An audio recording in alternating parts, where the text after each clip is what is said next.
Welcome to the Lifestyle Chase. This podcast features high performers who have found a way to live their best life while balancing their health, wellness, friends, and family. Proudly hosted by me, Chris Little. Without further ado, let's get started. So welcome to episode 13 with two of my favorite people, Farha and Naheed Shariff. I've been looking forward to this one for a long time. So thank you both for joining me. I'm very honored. Most of all, I'm excited to spend some quality time with both of you. I'm going to alternate between the two of you for some of the questions, and other questions I'll ask you both together. First off, I want to know, Naheed, pick the busiest day of your week. Tell me about how it unfolds from start to finish. That's a great question. I would say that's probably a Thursday. And Thursday starts off with a 4:30 a.m. wake-up call with Farha. And then we head to the studio for 5 a.m. for a 5:30, 6 o'clock spin class. And then we get home, wake up the kids, have breakfast, hit the gym at about 9. I know it doesn't sound like I work, does it? That's terrible. Maybe my partner shouldn't be hearing this podcast. And then I get into emails, I get into a couple of meetings. And Thursday's interesting because every Thursday I actually meet Farha for lunch too at around 12 o'clock. And then I finish my day by 1:45. I pick up Elisa.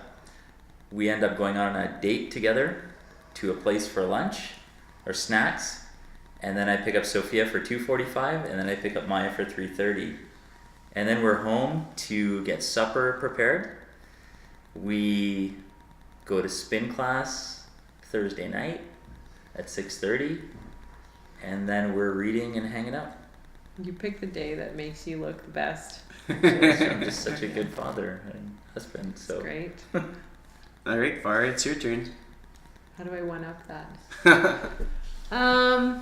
The busiest day of my week, I feel like a lot of my days are pretty busy, but I think maybe Saturday because I get up, I make sure Lisa's set up for the day, and I leave the house, and then I go and teach my class at Cycle Bar, and then I come home for a quick shower and change, and Naheed's got my breakfast waiting for me, and then I grab it to go, and then off I go to Champs to teach a 10:30 class, and then straight from Champs I go pick up my kids from their activities, and then we're usually off to soccer or piano. Usually we split in two different directions, and then we finally make it home by about 3 p.m. So I think ironically Saturdays end up being the busiest days because I do double classes on Saturdays. Mm-hmm. But yeah, every day is busy. It's crazy packing all this stuff into one day. Yeah. So this one is going to be a testament to how well you two know each other. I'm going to get you to work as a team on this one. Naheed, can you identify some of the factors to Farha's childhood that have contributed to the person that she has become today? I think part of Farha's childhood, or the most important pieces that have created the Farha we know today, are the amount of time she spent with her family. So family time is very important to her parents. Family time as a group, so with her cousins, with her aunts, with her uncles, with her grandparents, like everybody spent time together all the time. And so that's sort of trickled into exactly how we spend time together as a family. I think Farha growing up in St. Albert and dealing with a lot of, it wasn't very ethnically diverse. And so that has helped mold Farha to the person she is today, in terms of what she does in her professional life and how she behaves in her personal life and the type of mom she is and the things that are important to her.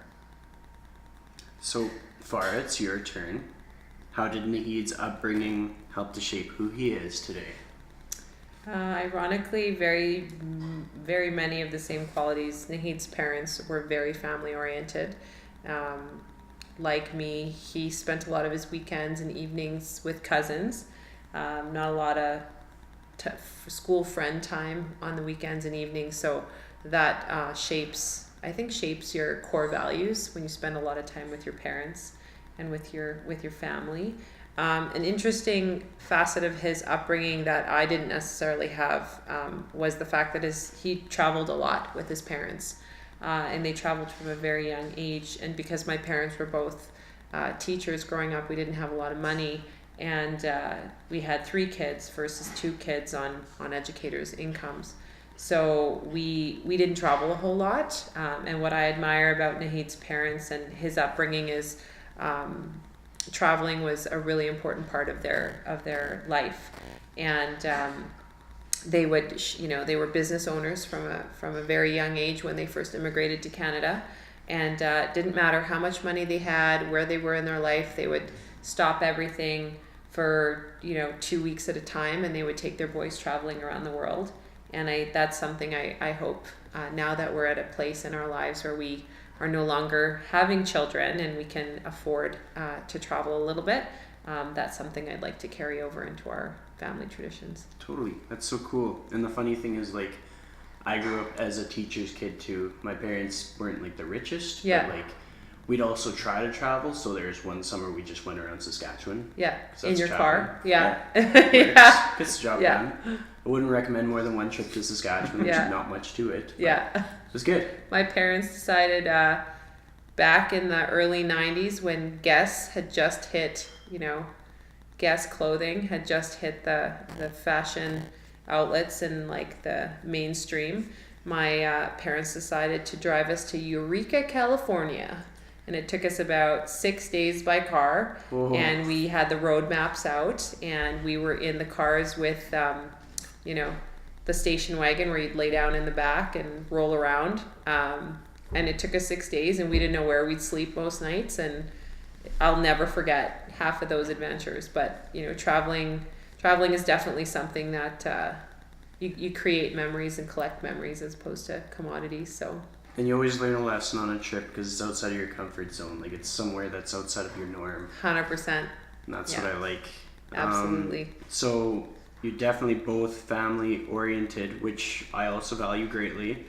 In terms of your 3 girls, what are 5 things that you each mandate daily to keep your relationship with them strong and to help them feel supported as they make their way through life as individuals? I think we could probably interject together. You want to do this one together? Do it as a team. Okay. Because, yeah. All right. So when Naheed and I first had kids, we were pretty young. I think we were 25 and 27. And one thing I told him that was really important, like a non-negotiable, was that we had to have at least 2 meals a day together with our kids. And I've kind of modified my professional life so that I could be a part-time academic, and he's, cultivated a pretty awesome position within his company structure so that he can be flexible. And so we get our kids up every morning, we have breakfast together, and we have dinner together almost every night. So that's one, is at least 2 meals a day together. Do you want to do the next one? Yeah, sure. We both drop off and pick up our kids. So no one else, we try our best not to have anyone else do that. And it's very rare. But that one-on-one time with our kids is very important. So either we're together in the car with all 3, or we're separated with one takes one and one takes the other 2. And every morning that's a ritual for us, is to drop off the kids, and every day after school, which you heard me say about the Thursday, is a pickup day. Yeah. So, yeah. It's awesome. Yeah, we even while I was in graduate school, or when I was a classroom teacher, we made it really important part of our upbringing for our kids is to make sure that one of us is dropping and picking for sure. And it's challenging because they're at 3 different schools this year. Yeah. So it's a tight window. So it doesn't matter who I'm with, or if I'm scheduling meetings, or picture photo shoots, or meetings with students, or meeting with community people. My day, on Monday, Wednesday, Friday, my day stops at 2:30. Makes it challenging, but most people understand that I got to go pick up my kids. So that's been really important. The third one, I think, we kind of travel as a gang. The 5 of us, we bring our kids to things that are not always kid friendly sometimes. But again, being young parents, Maya kind of traveled with us from a young age.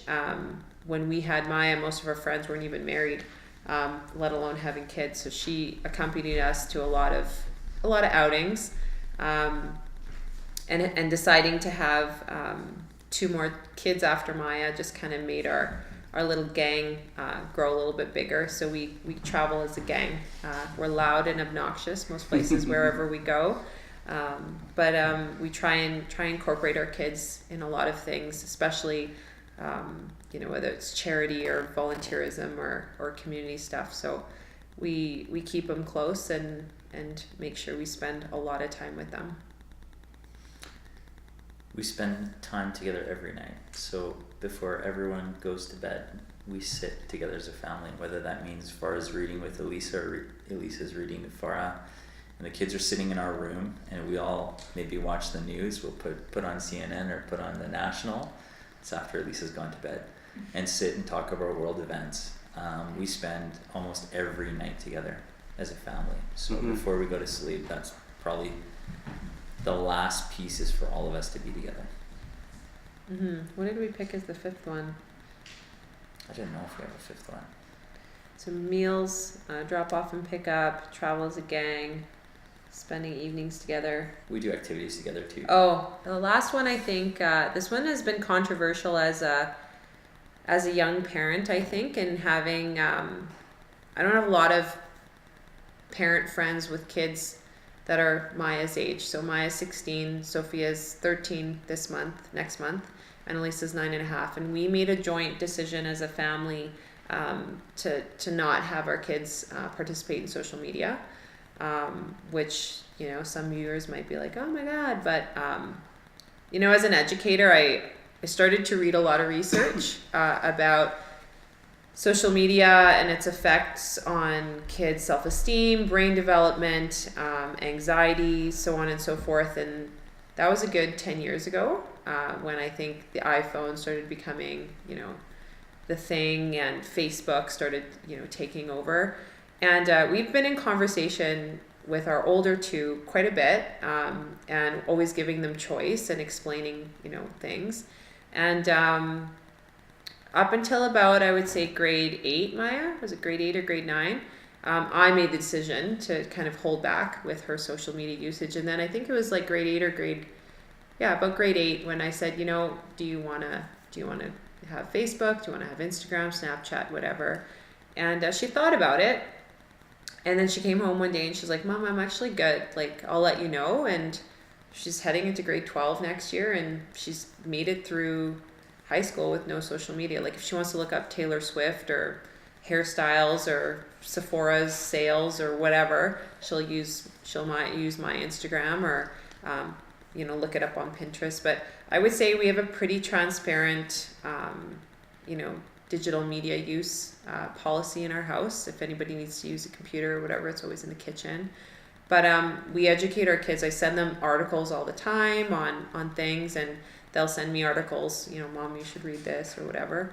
But so far, knock on wood, they've made it, Sophia's in grade 8, Maya's in grade 11, and they haven't really needed to be on social media, which is kind of neat. Like, and again, it's all by their own choice. So that's been something that I think, people ask me all the time, what's been the hardest thing about raising kids, or how are your kids so well behaved, or how are they so good? And we talk a lot. We talk about anything and everything, and social media has been an exceptionally hard decision for me to kind of involve them with, because you just never know if you're doing the right thing. I don't have a lot of friends that have kids her age, and so she was the guinea pig, but I think she's turned out okay.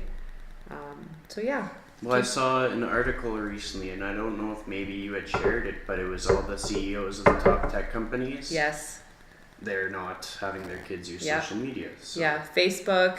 Well, he's another story, but all these tech companies, Google, Twitter. Yeah, I can't remember when I shared it. I think it was a couple of weeks ago. But it's interesting because that's the last thing that they would do is want their kids on it, because when we were growing up, if you encountered a bully or you had an issue at school, it stayed at school, you went home. And sometimes you'd meet at the bike racks, or sometimes someone would prank phone call you or whatever. But these days, they bring everything home, and it's constant engagement. And I think, again, the research shows what it does on self-esteem for girls, self-esteem for boys. You can't deny the research, and it's out now. So yeah. So I think I did okay as a young mom. So yeah. One of my first guests, Blake Fillion, he has a little baby, and they're thinking about social media and the role in his upbringing kind of thing. They have a very similar stance. So I think it's more of a popular opinion for sure. Yeah. Like just trying to control what you can and keep the kids safe kind of thing, and keep it wholesome. It wasn't there's so much out there. It wasn't a popular decision, to be honest. I'd have a lot of people come to me, well, you're an educator, you should know better, and that's so backward. And actually, it's actually very forward thinking to think about some of the effects we don't even know about, that are starting to emerge right now. So, yeah, absolutely. So I was talking to Chan a while ago, and he came up, for context, anybody listening to this, you can look up Chan at Vivid Ribbon on Instagram. He's a great photographer. Him and I were talking about how we like to have quality people in our lives and the qualities that we notice in them. And when he first met you, Farha, he was doing the photo shoot for a spin studio when you were instructing the class for the event. And while the two of you were chatting, you asked if he had eaten anything from the food that was provided, and told him to stop working and eat. Yeah. And he's brought up that story a few times. And I think it's neat. It's memorable for him. And I even texted him before, as I was writing this, I was like, I want to make sure I got this right. But he was saying it's memorable because he's done lots of photo shoots. He's been to lots of events, and nobody really thinks are they hungry? Like they've been working this whole time. And he thought that it really spoke to a lot of what you see in people and what you're considering when you're seeing people. Knowing that this has been a lasting impression that you've left on Chan, what is usually one of the first things that you notice about a person when you first meet them? Well, one of the first qualities I notice about people, and to be honest with you, this has kind of come later on in life, is people's energy, and how they talk to people as in their everyday, whether it's the server, the person at Starbucks, or their mom. It's the energy that they present themselves with, and it's an energy thing. And if I would have, there's no way I would have said that even 10 years ago, because it's what you see is what you get. But I think having aged a little bit, energy is definitely a really strong aspect of people's personalities, or just their presence and how they talk to people and how they treat other people when no one's looking. So that's a big one for me, is someone's energy. So Naheed, you've managed a lot of people in your career, met a lot of different personalities, known people for a really long time. What is something that you notice when you first meet them? So it's really interesting, because when we first started talking about this, Farha and I we have so many similarities. So I would almost, I don't know, I'm gonna try to change the word, but it's the aura that they give out. Okay. Nicely done. Thank you. I'm a spiritual gangster. Okay. So the aura that they give out really is what makes it easy to interact with the person or tell you everything that they're about.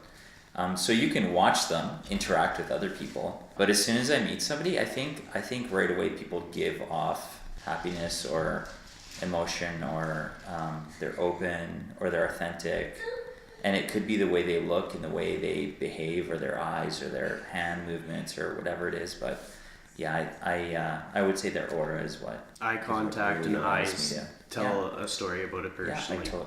Sometimes you're talking to somebody and they just give this glassy look, and it's like, well, they're not paying attention. That's the authenticity behind that, right? Yeah.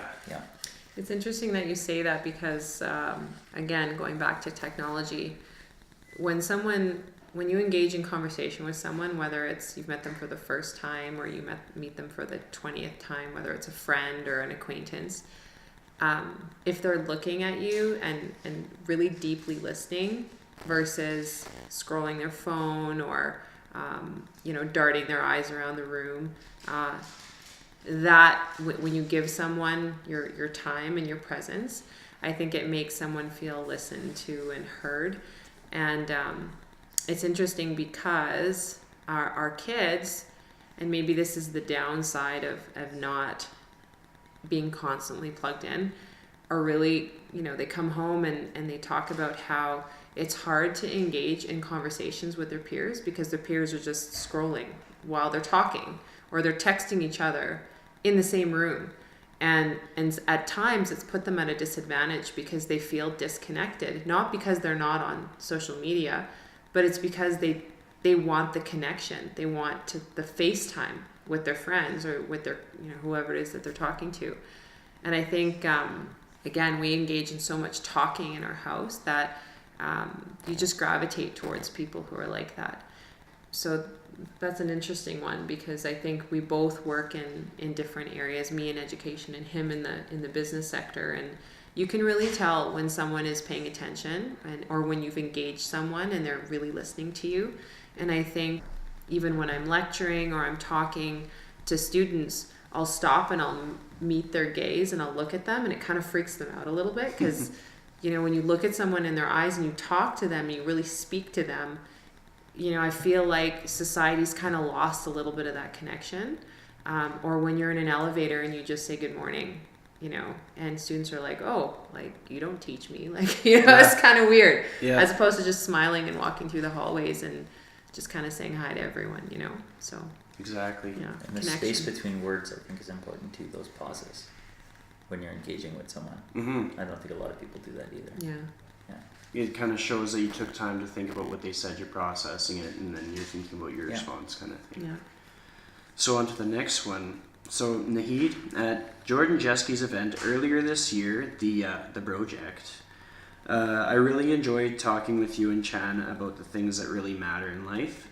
And we've talked about how your dad showed you and your brother the ropes of investing. We talked about the car that you and Faisal each had. It was attached to a goal that you had reached, but at the end of the day, it was just a car. You both saw something much more valuable than any car. We can all work hard and have nice material things, and they're often the product of a lot of blood, sweat, and tears, but they don't carry the weight of the amazing people that we have in our lives. You're extremely successful. You've been in your primary industry since childhood. You know business and money inside and out and come from a very high-performing family, but there is so much more to you than that. Life doesn't hold back. We wish it would, but it doesn't. And there's a lot about having you both as guests and everything that has happened this past year that got me pretty emotional in writing these questions. You are both important to me, and I know this year has been heavy.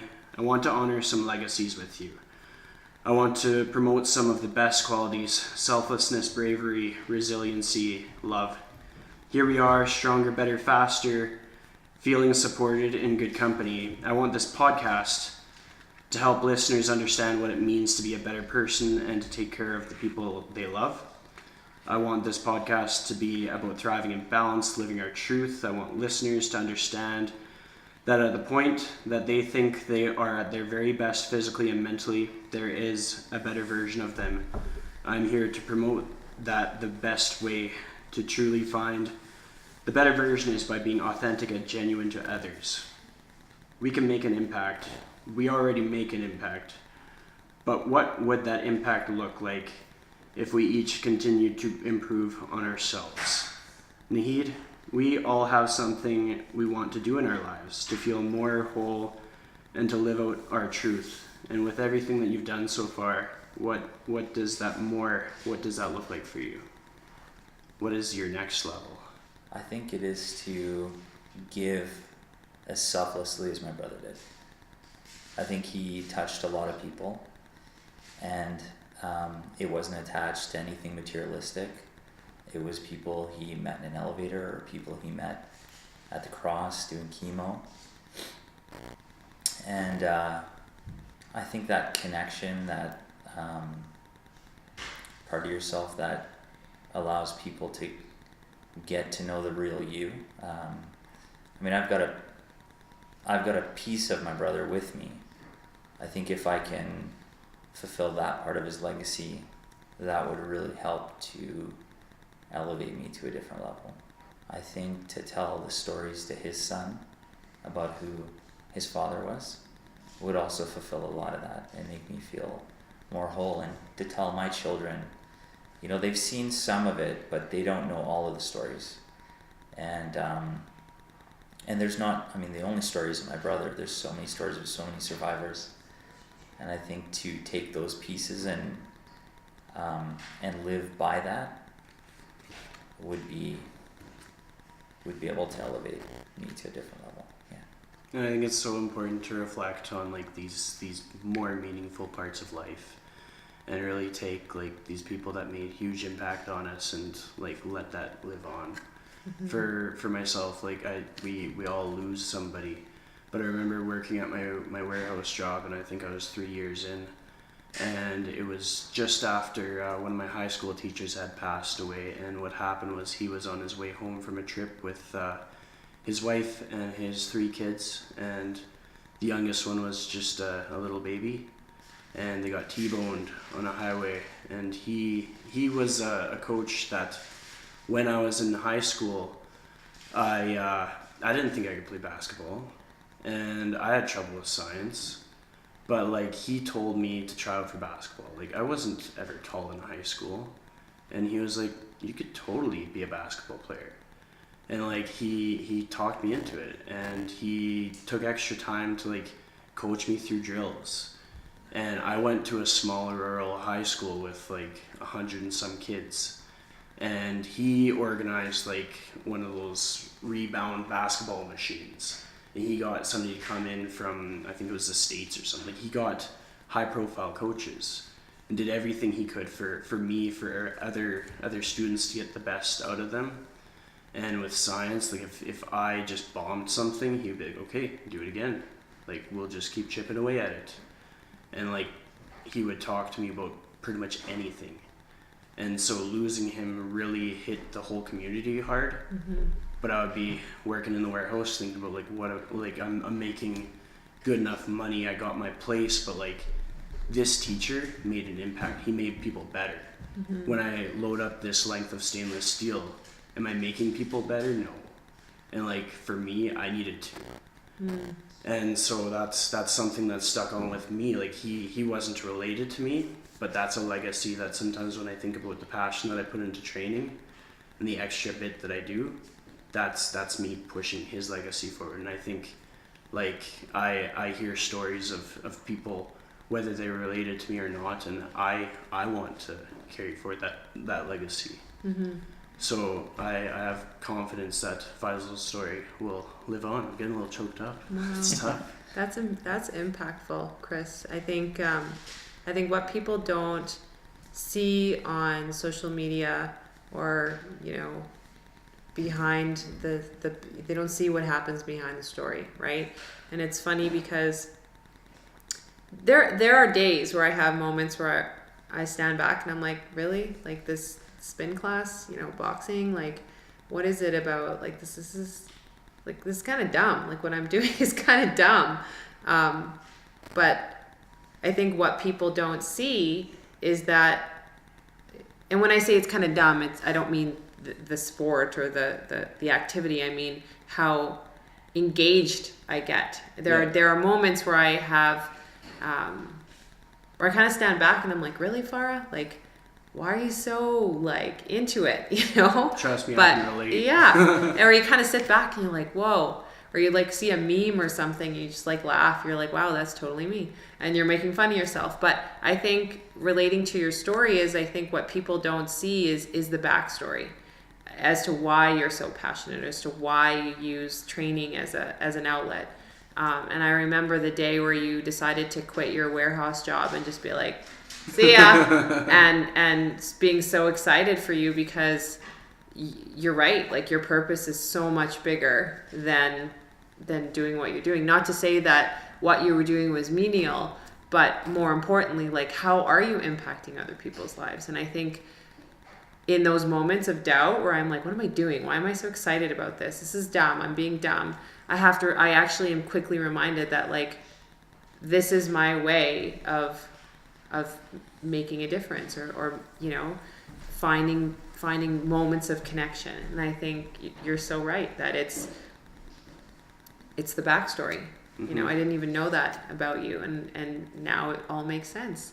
How passionate you get about things. There's a lot of factors that play in, but that's definitely one of the stories. Wow.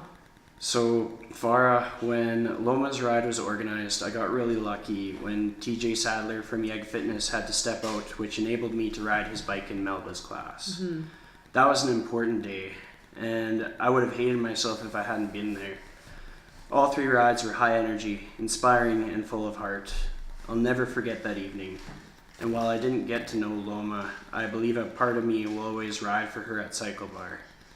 So Farha, you've met a lot of people in your life. You're a teacher who teaches teachers to teach. You train others to instruct and to coach, and then you lead your own classes alongside the leaders you've helped to develop. You lead a very impactful life, yet when we give so much to the world, it takes a lot to keep us feeling whole ourselves. So what do you seek out in order to feel supported, strong, and refreshed? When you need to reset, what do you do? And who is the first person to tell you it's time to take a break from everything for a few weeks? You know, when I first started teaching spin, it was for selfish reasons. I didn't understand the impact it could have on other people. I only understood the impact it had on me. And what's interesting is that I turned around and wanted to experience that feeling for myself. And you know, I've been teaching spin, I would say, for about 5 years now. It hasn't been that long, actually, now that I think about it. But I didn't realize the weight that you carry when you hold energy or hold space for other people. And I think I've been an educator for over 20 years now, and an educator at the university for about 12. And the work that I've been doing recently, most specifically with anti-racist education and helping students to understand, you know, the difference between equity and equality, is really, really heavy. And I didn't actually realize, again, the weight and the space that it takes up in someone's life when you help people make those breakthroughs. And it wasn't until I would say the last 2 or 3 years where I found myself leading, like you said, this high energy, high impact kind of experience, and then stopping, and then essentially really hitting the wall. Fuchsia is in love with you right now. And you're gonna have to put your clipboard down and hold her, because she's just all over him. Wow. Our dog is just being overly affectionate. So I feel like I go through periods of time where I'm like on the up, and then I hit this moment where I'm like, I hit the wall, and then I need to reset, and then I kind of unplug and I become a recluse for a couple of weeks, and then I come back.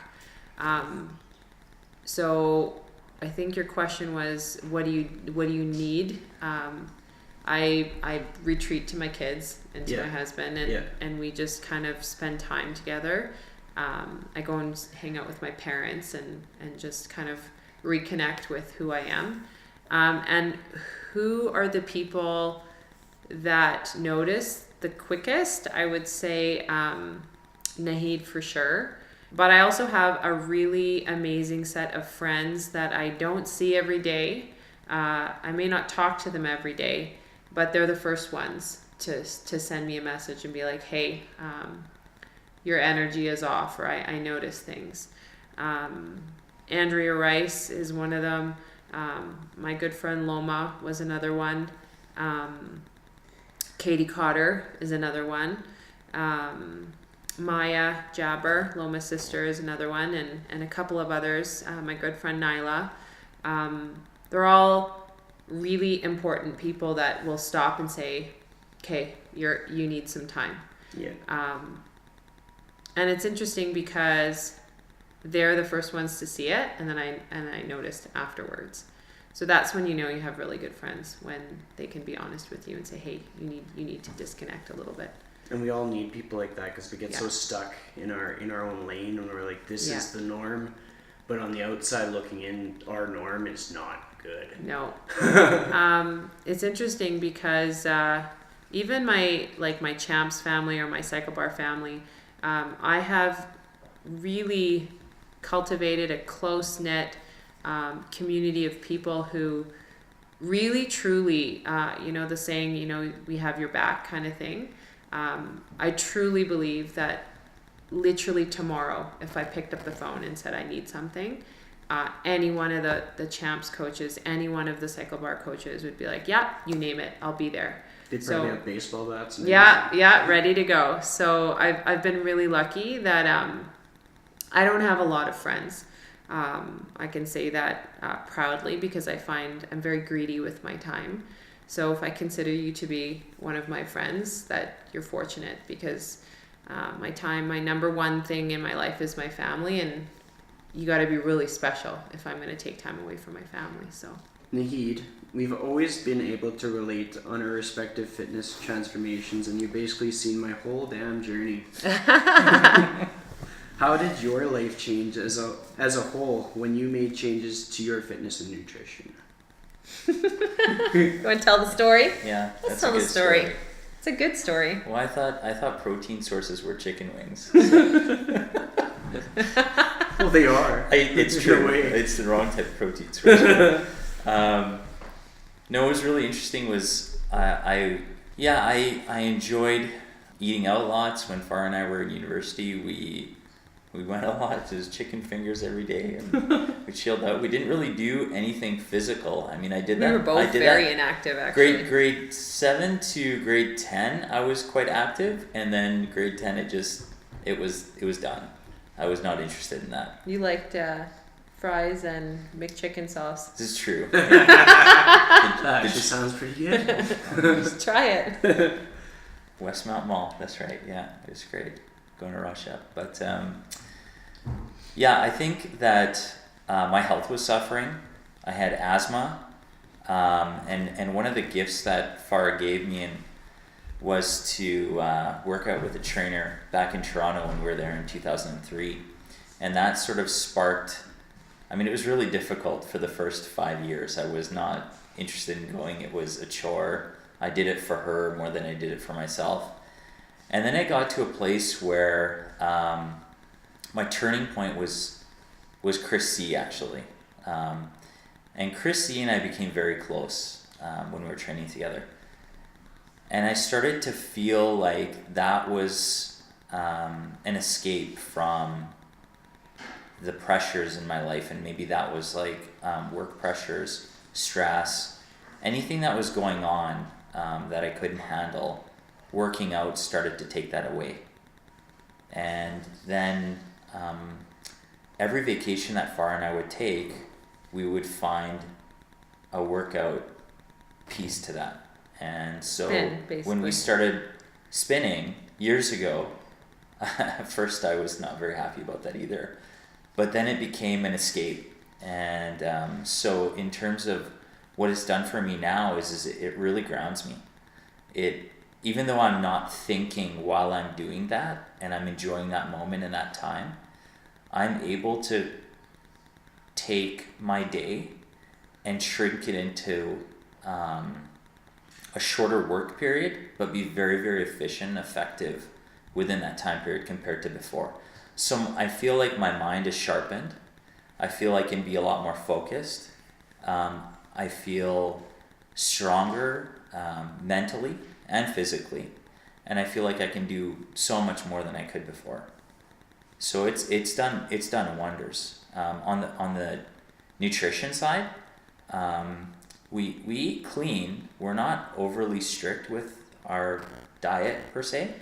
But I think even putting in the right amount of fruits and vegetables and protein sources into your body helps to cleanse it and allows you to think more clearly.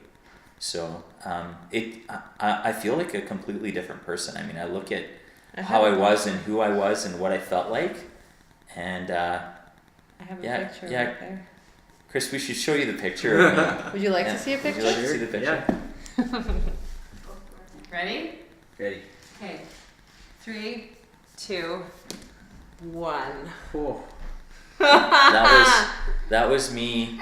I was about 210 pounds. 1999. 38 waist. But like the two of you don't 44 age. jacket. Same. Just like different. Yeah, it's just different. A little bit more chub on the cheeks. Yeah. You know, to be honest with you, this picture is sitting here. That was a wedding picture I just showed Chris. It's been sitting here, and it isn't until we had Blake Lotes and Hannah Hamilton, little plug for Blake and Hannah, two best photographers in Edmonton, and also Emily Igioti. They did some pictures for us in the last couple of months, and we just finally put them up. And I pulled this wedding photo out and hesitantly asked Naheed, can I put it up? And normally he'd be like, no, like there's no way we're putting that up. And he actually said yes. Yeah. So that's a huge turning point for him, I think, because of all of the struggles that he's gone through. And it was at that time, Chris, that the feelings I had and the way I was, it took up a lot of space in my head. Yeah. And I think that's what allowed me to now be able to take that piece away, and it's left so much. It's made me more efficient, actually, because there's no white noise anymore. I'm not worried about anything. I don't think about those things. I know it centers me. So yeah, it's been really good for my transformation and for my business life and my personal life. It's Totally. been very, very good. And I think what's really important for people listening to understand is there's no quick fix. There's no magical pill. There's no restrictive behaviors. Like, we're raising 3 women in our house to love and respect their bodies, and you know, nothing's off limits in our house, but the one thing we don't do is eat a lot of sugar, because there's a lot of cancer that's been in our family, and sugar and cancer growth have, research has shown that those two are linked. So 98% of the reason why we've never really engaged in a lot of sugar consumption is because of cancer. But I think what people need to understand is it just needs to be a lifestyle. And so when Elisa was little, she'd wake up from a nap, and if I've, had a babysitter or Maya was looking after her, she'd be like, "Where's mom?" "Oh, she's at the gym." Or, it became as normal as brushing their teeth. Even our kids are active. They all play soccer, and we try and teach them about balance, where, you go on holidays, and yes, you exercise, but yes, you also have down times where we have holidays and nobody exercises. Yeah. Because your body needs a rest. Or, we eat pretty healthy all week, and the kids don't take junk in their lunch, and they don't drink pop, and they don't drink, sugary drinks. But, once a week we'll go to Brown's, or we'll go to Earl's, or wherever, and we'll have a nice family meal. And there's, so, we don't lead a very restrictive life. We don't want them to have rules around things. You just want them to understand the choices that they're making. And I think for Naheed, that was a big turning point too, is the fact that he needed to just make a mental shift in his head that these are just good for my body things, as opposed to rules and those kinds of things. So. And it's about making it sustainable. Like, you don't want to make it so that it's so difficult to make the move that at some point you just crash. Absolutely. Like, that's kind of the way I see it in the approach that I take with clients. They're like, well, should I do this? I'm like, can you do this for the rest of your life? Yeah. Because if you can't, then maybe you shouldn't. Yeah. Well, it's the same. I guess it's the same pressure you would have, that the pressure I had in that picture, and then you create the pressure by saying, I have to be this, or I have to be that, and I have to fit in this box. So yeah, it's really important that it's just you should be in a relaxed state, and you should enjoy what you're doing. Yeah. Exactly. So Farha, my spin journey better than most people do. And we've chatted a lot over the last couple of years. What was your experience when you first tried spin?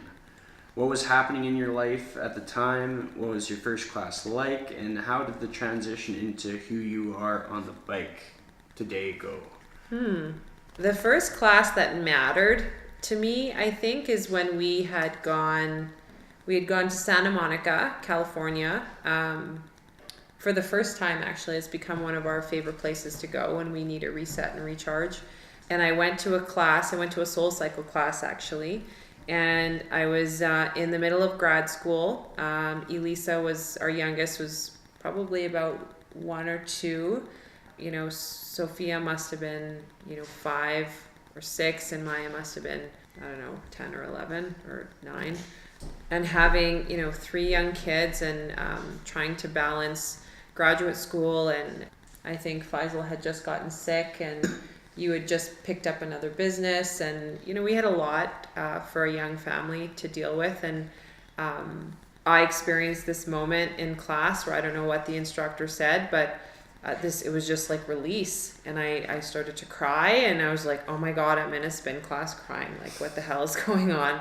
It was dark and it was loud and there was bass, and your body is moving and it's hard, and it was like physically draining and cathartic at the same time. And I was like, oh my god, what is happening to me? I was confused and happy and sad, and just, he kind of looked over at me. We had this moment where he kind of looked at me, and I was embarrassed that I was crying, and he kind of put his hand on my hand while we were in the class. He's like, you okay? Like, are you having an asthma attack? And I'm like, no, I don't know what's happening to me. And we got out of class, and it was just this release, and I'd never, ever enjoyed and been moved by physical activity in my life like that moment. And I don't know if it was what the instructor said, or I think it was all of it at the same time, the mood and the lighting, and just the exhilaration of moving your body through physical discomfort while you're in the zone. And I understand now that to be flow state, and just feeling like, you can really get through anything mentally, emotionally, spiritually, religiously, whatever you want to call it. But we left that class, and I was a completely different person. And I had come home. I think we booked like 4 more classes in 3 days or something, and we had an indoor spin bike at home because I had just started taking spin classes. And I moved the bike up into the kitchen, and I'll never forget, I messaged the instructor. I'm like, can I have your playlist? And she's like, sure. And I'll never forget, I put the spin bike right there, like in front of the fridge, facing the family room, and turned off all the lights. It was like 5 o'clock in the morning, and had my headphones on, and I tried to recreate it, and I couldn't do it. And I was like, this sucks. Yeah. And there was nowhere in the city that I could get that kind of emotion from a class. And I remember at the studio that I was at taking classes, and it just wasn't the same. And then I started asking the instructor, can you turn off the lights during class? And she's like, what are you talking about, turn off the lights? I'm like, can you turn off the lights during class? And she's like, you're weird, Farha. I'm like, no, really, just try it. Can you just turn off the lights during class? And she tried it, and everyone in class was like, whoa, that was awesome. And it wasn't like purely dark or anything, but it was a little bit of mood. And then that instructor, Cara Bell, she has her own training studio right now in Sherwood Park. She's like kick-ass. You guys should go check her out. If Life Gives You Lemons, I think is her Instagram handle. She came up to me after class, and she's like, Farha, you just got to learn how to teach spin. I was like, Cara, what are you talking about? She's like, no, like, you need to go and do this. Like, you need to go and learn how to teach, and you need to create your own kind of like vibe. Like, you're after something, and we just don't have it. Like, there's nothing here. And it was because of Cara Bell who told me. She's like, and then of course, being the overachiever I am, I have to go, and I got certified in like 6 different types of spin, and it wasn't enough to be certified. I had to be the best at what I did, right? So every time we'd go on holiday, we'd go to Flywheel, we'd go to Soul Cycle, we'd go to like any spin studio we could, and I just learned and I just watched, and I kind of took pieces of different instructors in different studios, and I just kind of made my own way, and that's kind of how I started. So what was the first class that you instructed like? Not anything that I just described. It was horrible.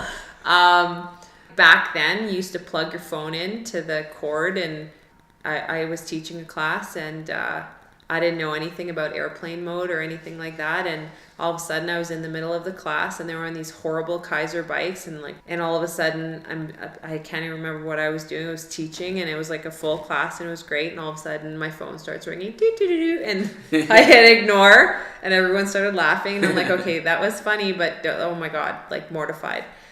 Teaching, all of a sudden the phone starts ringing, and I'm like, ignore. And then I was teaching again, and it's Naheed calling. And I'm like, doesn't he know that I'm teaching class right now? And then the third time it rang, everyone just yelled, pick it up.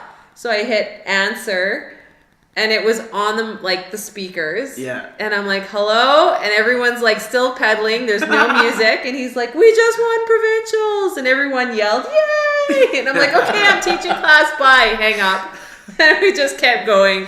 I think that was my first class that I ever taught. That's awesome, though. Yeah, it was hilarious. To get that kind of a reaction. Oh, yeah. Like, I think with spin, what is amazing is that it doesn't matter where you are, what studio you're at, or what instructor it is. You know, when people come to class, I think what they love about it is the community and the feeling that they get when they are in the class and when they got off the bike. And for anybody out there who's listening and they don't understand what I'm talking about, it really is something to be experienced. And for the people who have all tried spin class and they hate spin class, try it again because it is like, people laugh and they're like, oh, it's a cult, or it's this. It kind of is, because you're with like-minded people who love the same thing, and there's nothing more exhilarating than moving your body and you know, just experience physical discomfort and pleasure at the same time, because your mind is so engaged and your body's doing things you never thought it could. It's really quite something. So my first class was really quite horrible, actually. It was horrible. It's important for people to hear that, because like at this point I've basically targeted the niche market of instructors, are probably the most people that listen to my podcast now. And they need to hear it like 1,000 times. It sucked. And there are days now, and I've been teaching for 5 years now, where I get off and, Naheed comes to like all my classes, and I'll get off the bike and be like, that was horrible. He's like, what are you talking about? So what we experience as instructors is usually not what other people feel, right? Or it's such an emotional experience for me.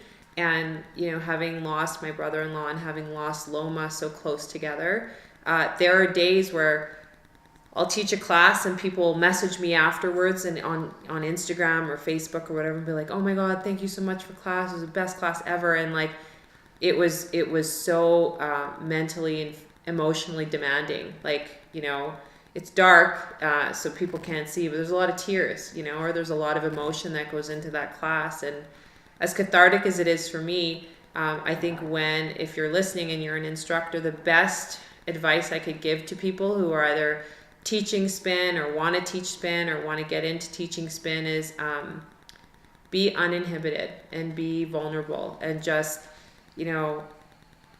like live it, enjoy what you're doing, and don't be afraid to let go of some things. And 98% of people in your classes or who will take your classes will receive that in a positive way. I agree. Like, some of the best classes that I've gone to is when the instructor is truly and wholly feeling something and you know it. And Absolutely. You might not even know the context, but you know it. Yeah. And I think probably when I was teaching, probably my best class was my last one. Yeah. Because I wasn't leaving because it was something that I was bad at or that I hated it. It was just something that I needed personally. And so it was like leaving a best friend kind of thing. Yeah. And so I like lit the roof on fire. Like Yeah. the place was bumping. Yeah. Because I was like, So emotional. this isn't like a goodbye. This is a see you later. But like, you'll be there when I come back kind of thing. But yeah. it's so much better to be doing anything that you do as yourself. Wholeheartedly. Feeling the emotions you have to feel. Yeah. Because people read that, they understand it, and then Yeah. they can react to it. Absolutely. Like when you're sad, people can be sad with you. When you're happy, people can be happy with you. But if you don't actually portray those emotions, Yeah. even if you're somebody who likes promoting positivity, if all it is just ha ha ha, la la la, this is great, nobody's ever going to be able to know how to be on your level. Yeah. But moving on, Naheed, as a business leader, what is the toughest business decision you've ever had to make? In 2008, 2009, we were with, we call the OC, the old company. And that's the old restaurant brand I was with. And I sat on a lot of boards for that restaurant company. And we really enjoyed, we were just heading out of the recession in 2008, 2009. And things were turning around for the city, for the brand, for the company. And I was spending a lot of time with their executive team and doing a lot of research. And I started to see trends in the business changing. Food trends, vision, strategy, everything was changing, culinary. And I started to question what I was doing in that business and in that brand, and if it was doing things for me anymore. And I think coming to that conclusion was really difficult, because that was a business that my parents had first gotten into in the early 80s. And I'd grown up in that business, and frankly, it's not that it was easy, but it was second nature to me. And so making the decision to transition out of that company and into a new company, one that didn't exist in the Alberta market, was very, very difficult, because I was taking a major risk. And so jumping from that into the new company was probably the biggest, hardest decision I've ever had to make. That would be a tough decision. Yeah. And I think you can transfer it on to so many other applications. Mm-hmm. People and their career moves. Like, I've talked to a lot of people on this podcast that have had to make a career move where it wasn't necessarily easy, because it's not like that first one was a bad place to be in. Like Dean Guido, he was on the podcast, and he used to be a teacher, and then he changed and became a trainer. And being a teacher wasn't a bad career. It paid well, and you have a purpose, and you're helping people. But I think his zone of excellence, or genius, I should say, was in training. Mm-hmm. And so he had to just make the tough decision: what's the best for him, and where can he excel to the highest extent. And it's not necessarily a guaranteed thing, but it's a thing that's proven to be very successful for him. Like, he's going to be growing substantially in the years to come with some of the projects he's taking on. So Farha, you are focused on growth of others, but that does not come without experiencing your own life lessons. What is the biggest lesson that you've learned in the times when you've consequently experienced your own greatest growth? I think that it's probably common knowledge that I was a partner in a spin studio. And while I loved what I did, I loved it as much as I loved one of my own children. The decision to walk away from that partnership was really difficult, but I did so with my integrity in mind and intact. I had to walk away because a lot of the things that I perceived as being just went against my personal values, my belief system, my place as a female entrepreneur, as a feminist, just completely went against all of that. And to walk away from that, to walk away from something you love so deeply that you helped to create and that, you know, it wasn't easy to run a business and be a part-time academic and a full-time mom to 3 kids and be an active community member and all of those things. But I did my absolute very best. My biggest lesson that I learned was to lead my life with integrity and to never play small and to never dumb myself down, to use my voice and to speak loudly. I hate ego. I hate it. I think it is the absolute biggest failure as a human being when you play into ego. And most painful, most valuable life lesson. And as a mother of 3 women, it's given me the integrity, the courage, and the strength to tell all 3 of my girls, never sit down, always use your voice, and don't wait to be invited to the table. Set your own damn table and throw your own damn dinner party. So, yeah. I like that one. Yeah. It's so empowering, but on the other hand, like some people, because I am at so many different things, oftentimes like your name will come up when I talk about spin. Because they're like, oh, well, I used to go to this one place and my favorite instructor was Farha. I'm like, oh, well. And they're like, but she doesn't teach anymore. And I'm like, yeah, she does. And so I think it's a great awareness piece to know that it's more of an empowerment, a self-empowerment that you've done, and it's not like you're not doing the thing, like you're still doing it. And so for anybody listening, they know where to find you. Cycle Bar. I think when I left my partnership and walked away, I thought I would never get on a spin bike again. It was too raw. It was too personal. And what was amazing was that I met Yvonne Camus, who is the CEO of World Health, and worked with her and Dana Rajat, who's the co-owner of True Ride. And, you know, they essentially wanted to rebrand and kind of launch True Ride again. And ironically, True Ride and Spin Unity were my first spin studios that I ever taught at. And what kind of came full circle to me was at the other spin studio, that was someone else's method that was developed, and what was great for me is that I learned it and I understood it. And having been to Soul Cycle Flywheel, I had been to a cycle bar at that point, and other random kind of no name spin studios around North America. I kind of learned how to pick and choose different things, and I went back to my 6 certifications that I had, and I picked and chose, you know, what I wanted to do, and I created a method that was research based, that was original, and that was you know, a combination of so many different types of methods.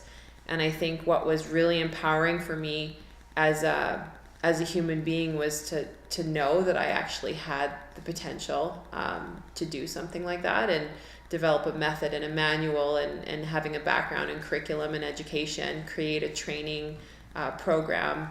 And then right on the kind of the piggyback, you know, what piggybacked off that was working with Jelena Mrjenovic and helping to launch Champs, and taking the brilliance of her mind and her gifted athleticism and essentially harnessing it into a program with Mel Fazer. Again, I would have never, ever had the opportunity to work with those 2 amazing individuals to help create the method behind Champs and some of the things that go on in the studio. And then later, again, at the same time, right around True Ride and Champs, I met Loma. And so those are, I would say, by far the 3 most fulfilling things as a fitness professional that have been far more exhilarating than owning a business or running a business, or you know, there's no way I could have done all of those things without having left. But I still keep in touch with a lot of people, and a lot of people that's been there, or people who are becoming instructors, you know, will text me or email me or call me, and ask for advice on things, and it feels good to keep in touch with the community. And I think what we've created at Champs and Cycle Bar is pretty amazing. It's a very, very inclusive set of communities. Mm-hmm. Yeah. I agree.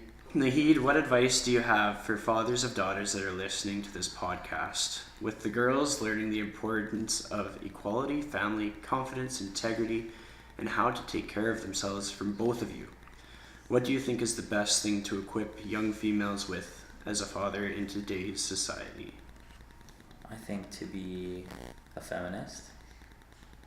I think to be the type of man that you'd want to see them be with.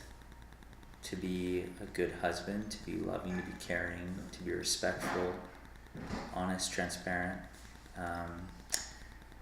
I think the role of, or my role as a father, is to be there for my daughters, and to do that in a very open manner. When we became parents, both of us didn't know what the hell we were doing. We were really, really young. It's been a learning lesson bit of a ride. with each child.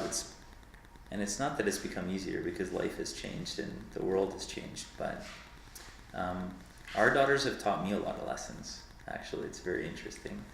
I think having a mom like they have, that they've learned how to be very strong and be strong females, and I think that's a crucial lesson for all fathers, is to allow them to be a strong female. And Farha mentioned about having a voice, because when we grew up, whether it was being female or it was being male, and it was being a different ethnicity from the norm at the time, I didn't have a voice growing up, and I think that that's a really important thing.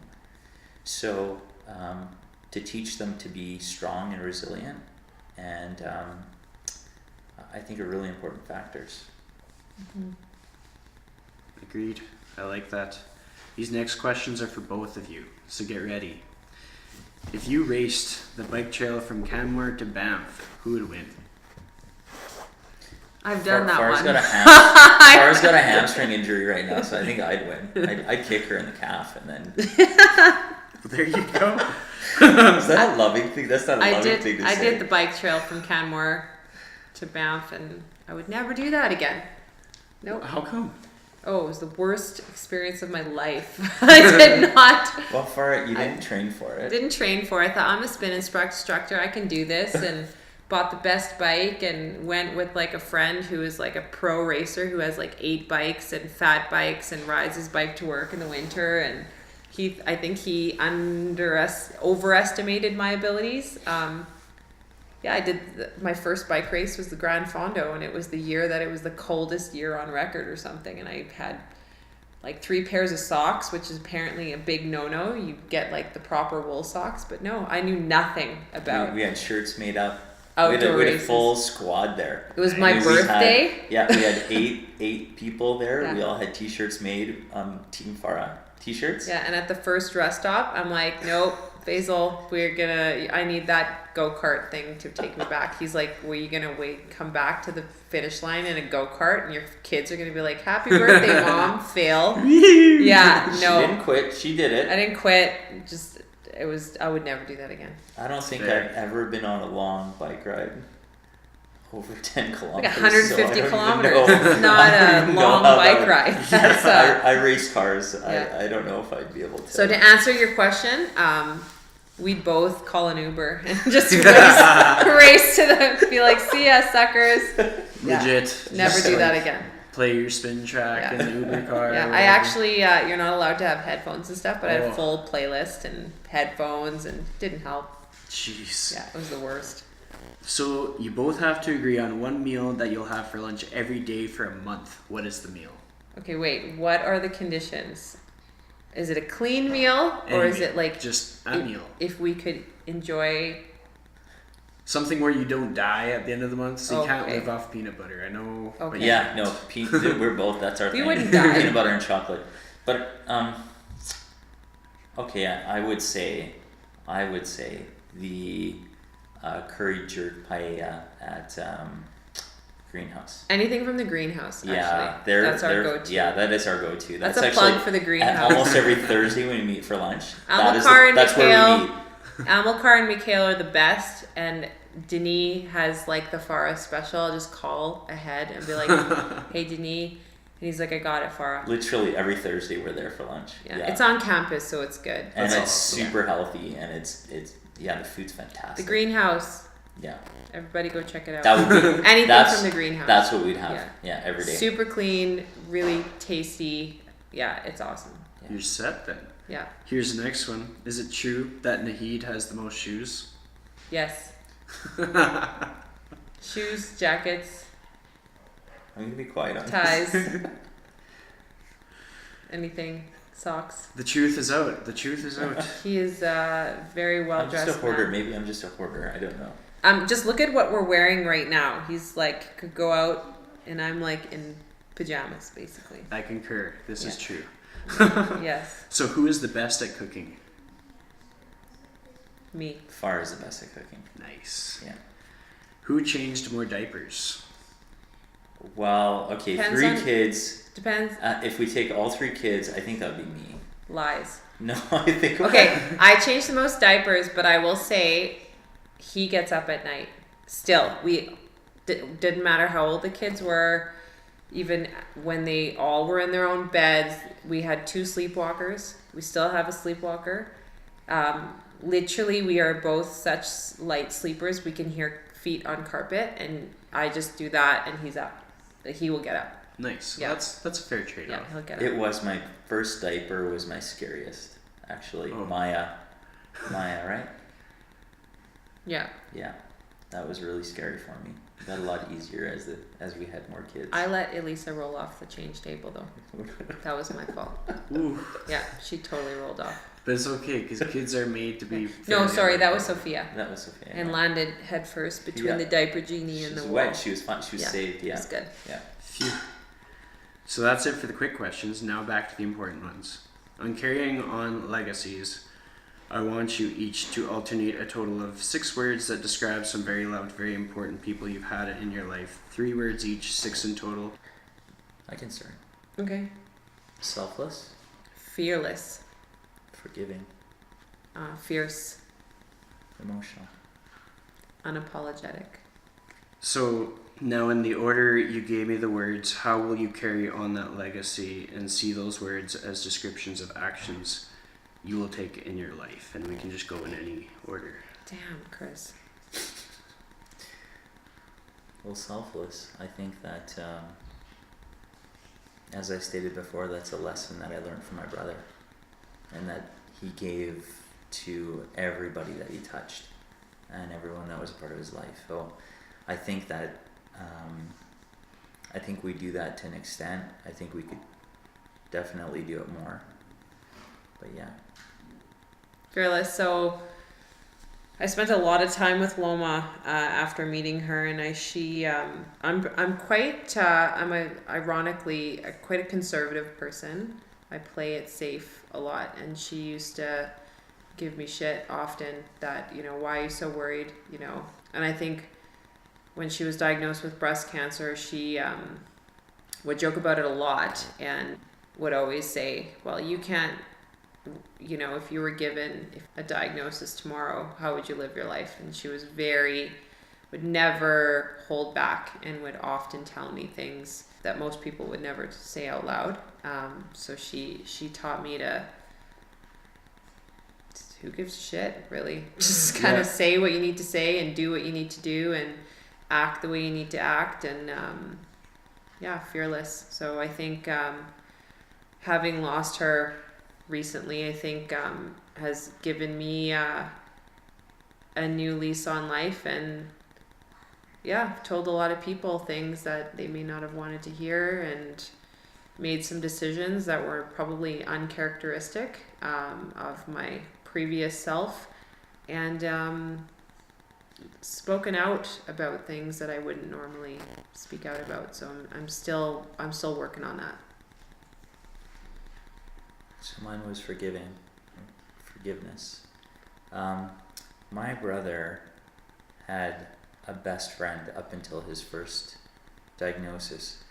And after his first diagnosis, the friendship changed. I'm not sure the reason. I'm not sure if it was because of the diagnosis. And that diagnosis led to a surgery. And I think that was the last time he saw his best friend, was after he had part of his leg removed. And it wasn't until February, he passed away in March, that friend reached out and came to visit Faisel in the hospital. And in that moment that the friend reached out and called him, my brother called me, and he was surprised and sad and disappointed that their friendship hadn't continued over the span of those years. But he said to me that the important part is that we'll be friends again. And he forgave all of that time that passed, and that was about 8 years. So I think if I could learn from that to forgive things that maybe are intentional or non-intentional, that would be something that I'd love to become. That's a good one. You're working on it. Yeah, I'm working on it. Yeah, I think you've let go of a lot of things that you wouldn't have previously let go of. Yeah, he's taught me a lot of lessons. Yeah. Fierce. Yeah, again, all my words were related to Loma. I think when you met Loma, she left a lasting impression on you. When she'd smile with her eyes, and when she'd talk to you, she'd look right at you. She's the kind of person that you just want to be around, because I found her to be very fierce. And we'd often laugh because it's like we had known each other for our whole lives, and we had so many similarities to our personalities. She could make fun of me like no one else, and I wouldn't let anybody else make fun of me that way. And she was just fierce. Like, my kids would ask, they'd know if I came in the house talking on the phone, or if I'd be on the phone, and they'd come in. If I'm waiting in the school pickup line and they'd get in the car, they knew exactly who I was talking to as soon as they walked in, because of her demeanor. And so I really hope that not only that I can live my life in a fierce way, and kind of rolled into my last one, which is unapologetic, and we need to stop worrying about what other people think. Mm-hmm. And I think I'm doing an okay job raising my kids to be respectful but fiercely unapologetic, to just live in their own skin and be super comfortable with who they are. And that was Loma. Yeah. I like it. Yeah. And those two flow together, so I think that leaves you with one last one. Emotional. And I would say that, well, that's a hybrid between my grandmother and my grandmother and my brother. My grandmother she almost like, and by emotional I mean like, she led her life with her heart. Yes. And I remember she lived in this apartment, and there'd be a lot of questionable people, like in the elevators and around, and we'd pick her up and drop her all the time, and we'd go in the elevators and she'd say hello to everyone. And I remember one time I was at her place and there was a knock at the door, and it was this like burly looking guy, and it kind of freaked me out. I mean, I was ready to like fight this dude, or I don't know what was going on. It was stressful. And she basically moved me out of the way. She opened the door and she said, "Hello, so-and-so. Just give me a second." And she had made fresh rotis for him. And he lived like 2 doors down. And I'm like, so after he left, I said to my grandma, I'm like, "Why are you making food for people?" And she's like, "Poor guy, he just moved in. He lives on his own. I don't think he cooks. So I wanted to make him something to eat." But like, that was my grandmother. Like, again, it really, it goes back to like giving selflessly and living with your, leading with your heart. She was just emotional and listened to people and did everything they needed. Like, she was just there as the support network. And my brother was the same. When he was at the cross, he was being pumped with chemotherapy drugs for 9 hours a day for 5 days straight. And I don't know who could sit there and take that type of, I mean, it's the medication, but it's your body's being abused. And he would sit, and everybody would request to sit next to him in the chemo room, because he would sit and he'd listen to everything that was going on in their lives. And here's this kid fighting for his life, but being emotionally available for everyone around him to listen to how difficult their life was. So I think if I could take from that, whatever's going on in your life or how difficult that is, sometimes it's good, maybe it's an escape, or it's the art of giving again, to be listening to someone and hearing what's going on in their lives. I agree. Like, just before I came here, I have a buddy that him and I knew each other through CrossFit, and he's had lots of stressful times when he's just needed somebody, and he sent me a text and I was like, okay, I'll make time for you. I was like, I have an hour, and so we just spent an hour, we just talked and walked, and it wasn't that anything that I had to say was a solution, but I was somebody that could hear him, and I think that's valuable, and I think it's good that we make time for things like that. So if I can ever support either of you in any of those actions, always let me know. And I strongly believe that most of the listeners here will feel the same way. So it's important to always just, like, if you have something that you need to follow through with, is like anybody listening with their own lives is always like seek out like that person that can help you with it, because sometimes we don't realize that we can like just ask somebody to listen to us just talk for a while. Like the number of times that I've just sent you a message and it's been a long vent, Farha, like tons, huge long paragraphs, and it's been very helpful. And I'm like, why didn't I do that a while ago? I've been holding on to this pent up stress forever. I'll also beat someone up for you, so. Well, thank you. And I know that. I'm like, good. some people have like a lot of risk on their back, because I got somebody that's pretty good at boxing. Oh, mom rage. When you have mom rage, there's not Mom any- rage Not that and level. dad strength together. And I'm half Pakistani, man, so you don't mess with people, I guess. Totally. Yeah. So we're wrapping it up. I have a feeling this will be a long podcast. It's true, it's a long podcast. Is this the longest one? Yeah, I think we just broke the record, but it's to be expected. Yeah. We have 2 guests. This is the last question, and I ask it to each of you. What advice would you give to someone on authentically living their life to the fullest? Start with Naheed. I'll start by saying, Elisa, go to bed. I think people shouldn't be scared of who they are. I think a lot of people want to mold themselves around other people, or a book they read, or somebody they meet, or it's okay to be who you are, and people should accept you for that, and they should take you for that. So being authentic is about understanding your true self and knowing what drives you, what motivates you, what feeds you, what energizes you. And I think a lot of people don't take the time to, and I said the time between words, but those silences, those personal silences, to be on your own and understand who you are. I think that's the most important factor first to being authentic to the world, is that you need to know who you are internally. And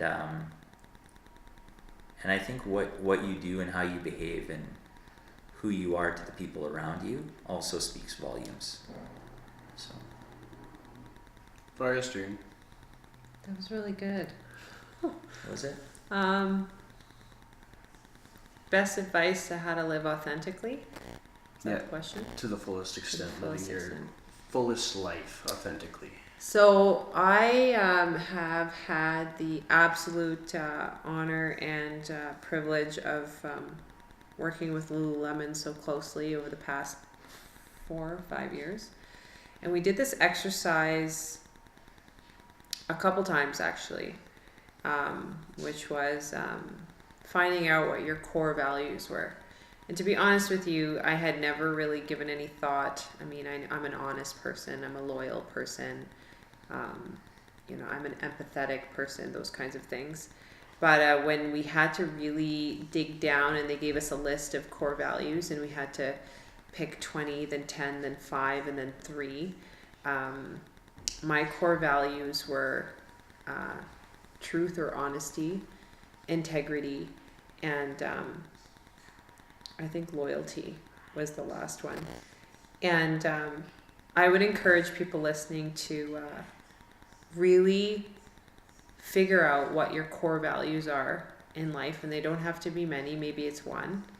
And for me, integrity is, out of those 3, would be you know, the most important word.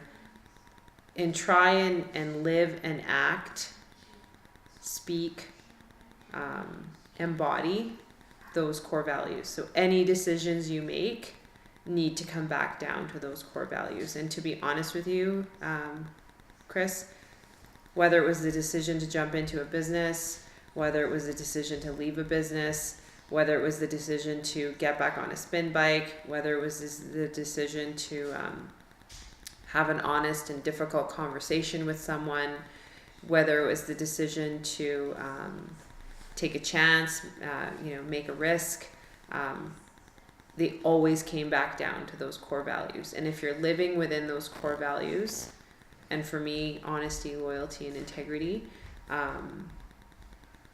it's easy. It's just a way of kind of grounding and refocusing and recalibrating. It's not an easy thing to do or to think about all the time, but when you get into the habit of refocusing and recalibrating things to really focus in on those core values, it becomes second nature. So really truly authentically living would be paying attention to those core values. I like it. That's good.